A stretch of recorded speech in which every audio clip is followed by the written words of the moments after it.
సురక్షిత flight architect doctor Shubha Venkatesh Iyengar, Padmashri 2026.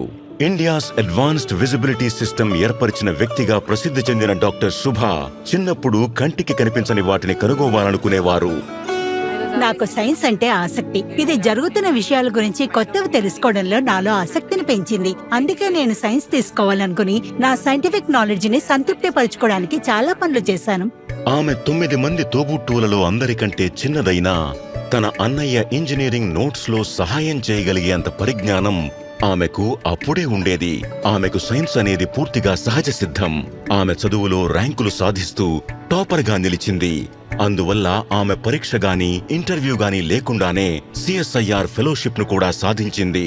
Material science లో ఆమె చేసిన PhD తక్కువ ఖర్చుతో కూడిన థర్మోఫిజికల్ ఇన్స్ట్రుమెంట్స్ అభివృద్ధికి ఒక మైలురాయిగా నిలిచింది.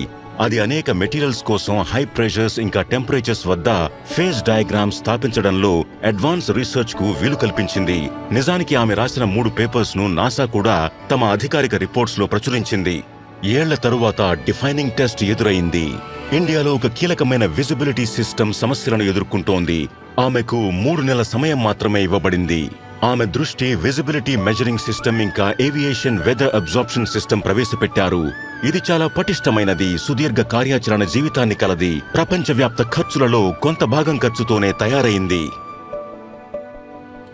గతంలో అనేక ఎయిర్పోర్ట్స్ లో అమర్చబడ్డ ఇంపోర్టెడ్ సిస్టమ్స్ అన్ని డ్యూయల్ బేస్లైన్ సిస్టమ్ కి చెందినవి.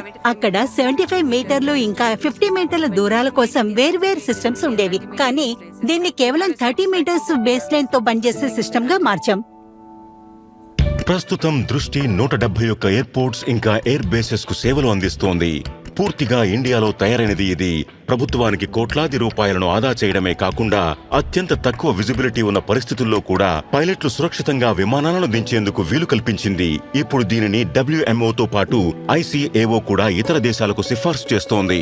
ఏవియేషన్ కు అతీతంగా DRDO ఇంకా DRDL లకు సంబంధించిన అనేక కీలక జాతీయ ప్రాజెక్టుల్లో డాక్టర్ శుభ నైపుణ్యం కీలక పాత్ర పోషించింది. ఇది ఆమె శాస్త్రీయ విచక్షణపై ఉంచిన విశ్వాసాన్ని, అలాగే ఆమె కృషికి ఉన్న విస్తృత వ్యూహాత్మక ప్రాముఖ్యతను ప్రతిబింబిస్తుంది.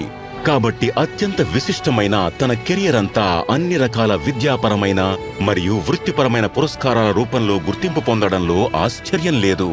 నేటికి భారతదేశం ఇంకా ఎంతో సాధించగలదని ఆమె నమ్ముతోంది.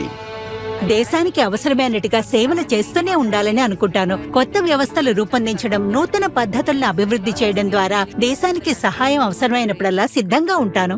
డాక్టర్ శుభ వెంకటేష్ అయ్యంగార్, పద్మశ్రీ 2026. కోటి కోటి నమస్కారా.